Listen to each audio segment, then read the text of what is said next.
अपने tax returns को लेकर के पूरी तरीके से चार्टर्ड अकाउंटेंट पर निर्भर होना ये होता है, हम सभी के साथ होता है। आप और हम जानते ही हैं, हम लोग खुद तो बैठ करके चाहे लाख उसका नाम आप सरल कुछ भी रख दें, लेकिन वो सरल होता नहीं।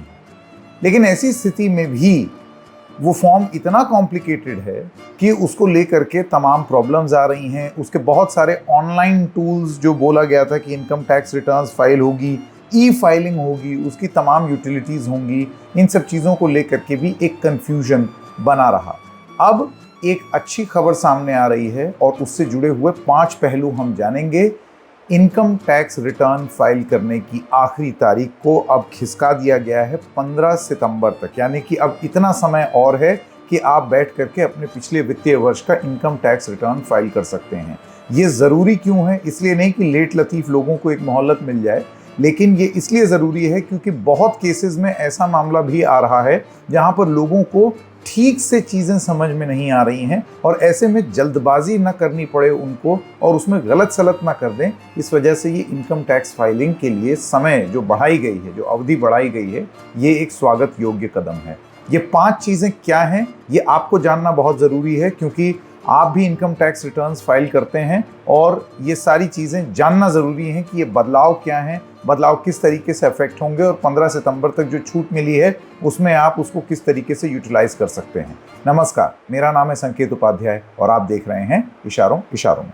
तो सबसे पहले आपको ये बता दें कि टैक्स डिपार्टमेंट ने वित्त वर्ष 2025 का इनकम टैक्स रिटर्न, यानी कि अभी जो पीछे गया है 24-25, इसका जो इनकम टैक्स रिटर्न है ये फाइल करने की आखिरी तारीख को 31 जुलाई से बढ़ाकर 15 सितंबर 2025 कर दी है। यानी कि अभी भी जो लोग इनकम टैक्स रिटर्न फाइल करना चाहते थे उनके पास वक्त था 31 जुलाई तक, यानी कि एक पूरा अभी महीना जून का और उसके बाद पूरा जुलाई का भी महीना था।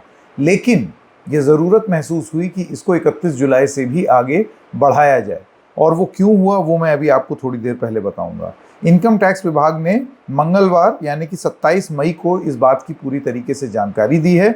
आईटीआर फाइलिंग की प्रोसेस जून के पहले हफ्ते में शुरू हो सकती है, यानी कि जब 1 जून को वो फाइलिंग प्रोसेस शुरू होगा तो उसके बाद आप वो पूरी प्रक्रिया चालू कर सकते हैं। उससे पहले ही, जैसे कि आप तमाम लोग जानते होंगे, जो चार्टर्ड अकाउंटेंट हैं वो बैंक स्टेटमेंट मांगने लगते हैं और जानकारी मांगने लगते हैं, पूछते हैं कि भाई आपने खर्चे कितने किए, आपने इनकम कितनी हुई, कितने बैंक अकाउंट हैं, ये सारा सवाल पूछने लगते हैं चार्टर्ड अकाउंटेंट्स। तो वो प्रोसेस सीए ने अभी से ही शुरू कर दिया है, लेकिन वो जो लास्ट मिनट रश होता है अभी वो वैसे ही दूर था, 31 जुलाई था। तो फिर क्यों ज़रूरत महसूस हुई इनकम टैक्स विभाग को इसको 15 सितंबर करने की? उसकी 5 वजहें अभी आपको बताएंगे। तो सबसे पहले आपको ये बता दें कि आम तौर से ये 1 अप्रैल से शुरू होती है ये प्रक्रिया, लेकिन अभी जून के पहले हफ्ते में शुरू हो रही है, यानी कि डिले इस प्रोसेस में यहीं हो गया। इसी वजह से वो डेट आगे खिसकाई गई है। इस साल इसमें देरी हो रही है। पिछले साल भी ये अप्रैल में शुरू हुई थी। देरी की वजह से आईटीआर फॉर्म के लिए ज़रूरी ऑनलाइन टूल्स उपलब्ध नहीं होना है। अब इसका मतलब ये है कि आप अगर नौकरी करते हैं तो आप जानते हैं आपका एम्प्लॉयर आपको एक फॉर्म देता है, फॉर्म 16 कहा जाता है उसको। इसके अलावा आप जानते हैं इनकम टैक्स रिटर्न्स का भी एक फॉर्म होता है। तो ये जो आईटीआर का फॉर्म है, ये फॉर्म होगा तभी तो आप आगे की प्रक्रिया फॉलो करेंगे। तो इसके जो ऑनलाइन टूल्स हैं, ऑनलाइन औजार ई फाइलिंग के, अभी वही तैयार नहीं हुए थे। अप्रैल में आमतौर से हो जाते हैं, इस बार कहा जा रहा है कि जून के पहले हफ्ते में होंगे। और क्योंकि ये चीज़ होगी, इस वजह से आपको पीछे की भी टाइमलाइन आगे बढ़ानी पड़ेगी। यानी कि ये पूरी तरीके से इनकम टैक्स विभाग की ओर से हुई देरी है। ये सिर्फ आपकी जिम्मेदारी नहीं है। पता चलता वो फॉर्म जून में डाल देते और फिर पूरे देश भर के लोग अपना फॉर्म लेकर के 1 महीने के अंदर अंदर उनको ये सब अप्लाई करना पड़ता। ये तो नाइंसाफ़ी है ना, ऐसा तो नहीं हो सकता है। इस वजह से इसको 15 सितंबर तक आगे बढ़ाया गया है। जो स्क्रीन पर आप देख रहे हैं ये वो प्रेस रिलीज भी है सीबीडीटी की, central board of direct taxes की। They have extended the due date for filing ITRs which are due for filing by 31 July 2025। अब मैं आपको बता दूं, ये असेसमेंट ईयर 2025-26 है। इसका मतलब ये है कि ये जो फाइनेंशियल ईयर है ये पिछला होता है। सीधा सीधा जो लोग नहीं जानते हैं उनको ये बता दें कि असेसमेंट ईयर हमेशा आगे का होता है, 25-26, लेकिन जो फाइनेंशियल ईयर है वो पीछे का होता है। तो ये चीज़ आप लोगों के लिए जाननी ज़रूरी है। अब आपको ये बोल दें कि इससे जो चार्टर्ड अकाउंटेंट्स हैं वो इसको किस तरीके से देख रहे हैं। देखिए, बहुत सारे चार्टर्ड अकाउंटेंट्स का ये मानना है कि इससे बहुत राहत मिलेगी। राहत इसीलिए मिलेगी क्योंकि एकदम से आप सोचिए, सारे चार्टर्ड अकाउंटेंट्स का तो काम बढ़ जाता। 1 जून से शुरू होती प्रक्रिया, 31 जुलाई लास्ट डेट है, यानी कि पूरा जून और पूरा जुलाई, बस 2 महीने बचते। 2 महीने के अंदर अंदर सबका आप हिसाब किताब कर रहे हैं।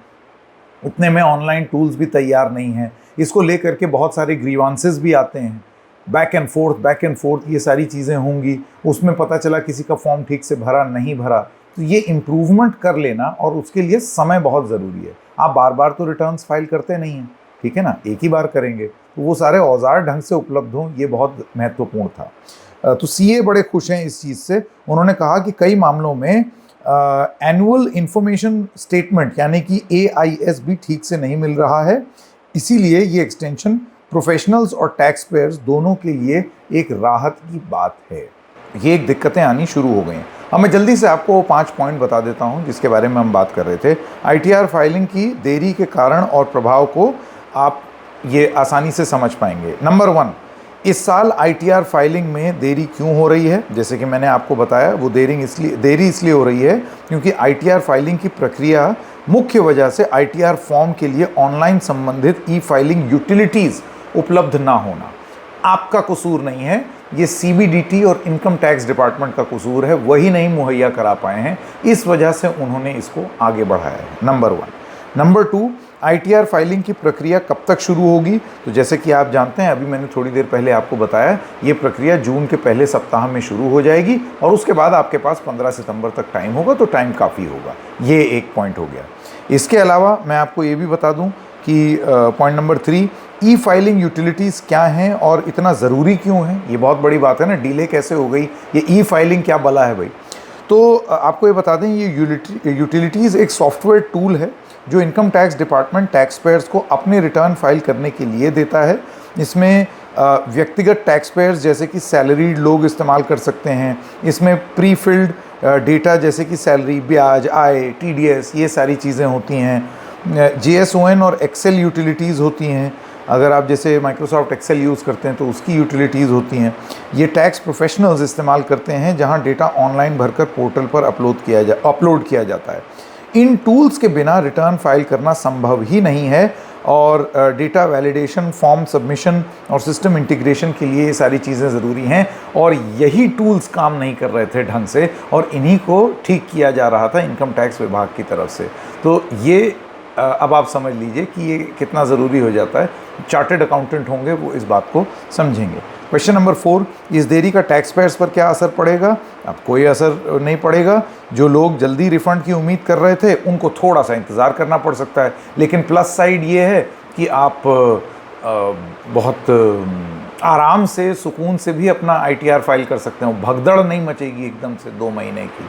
तो ये एक बहुत बड़ा एडवांटेज है। अब आपके पास पूरा जून, पूरा जुलाई, पूरा अगस्त और आधा सितंबर, इतना टाइम हो गया। ये तो बहुत अच्छा टाइम है अपना ढंग से इनकम टैक्स फाइल करने का, रिटर्न्स फाइल करने का। और 5वां सवाल, अगर समय पर रिटर्न फाइल नहीं किया तो क्या होगा?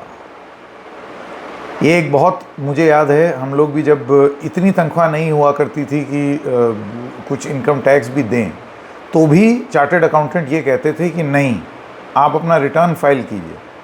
ITR का एक ट्रैक रिकॉर्ड बनना बहुत ज़रूरी है। तो आप ये जान लीजिए कि अगर 15 सितंबर 2025 तक रिटर्न फाइल नहीं होता है तो 5 लाख से कम आय वाले लोगों के लिए 1000 रुपये और 5 लाख से ज़्यादा आय वाले लोगों के लिए 5000 रुपये पेनल्टी लगेगी। यानी कि अगर आपकी तनख्वाह 5 लाख है, 5 lakhs, और आपने रिटर्न फाइल नहीं किया है, ये एनुअल बात हो रही है, मंथली नहीं, तो आप पर 1000 रुपये फ़ाइन लग जाएगा अगर आपने इनकम टैक्स रिटर्न फाइल नहीं किया 15 सितंबर तक। और 5 लाख से ऊपर वाले तो 5000 की सेवा लग जाएगी। और बकाया टैक्स पर सेक्शन 234A के तहत 1% मासिक ब्याज लगेगा। हाउस प्रॉपर्टी को छोड़कर बिजनेस या कैपिटल लॉस को अगले साल कैरी फॉरवर्ड भी नहीं किया जा सकेगा, यानी कि स्ट्रिंजेंट प्रोविजंस हैं। तो प्लीज़ इनकम टैक्स रिटर्न ज़रूर फाइल कीजिए। ये जान लीजिए कि अब की जो विलंब हो रहा है या अब की ये जो टाइम दिया गया है, ये इसलिए नहीं दिया गया है कि बहुत रश हो रहा था और इनकम टैक्स ने आपको छूट दे दी, वही अपना काम ढंग से नहीं कर पाए और वो टूल्स मुहैया नहीं कर पाए, जिसकी वजह से अब वो राहत देने की बात कर रहे हैं। मोटी मोटी बात ये और गुड न्यूज़ ये है कि राहत मिल रही है। इशारों में बस इतना ही, फिर मिलेंगे, तब तक के लिए नमस्कार।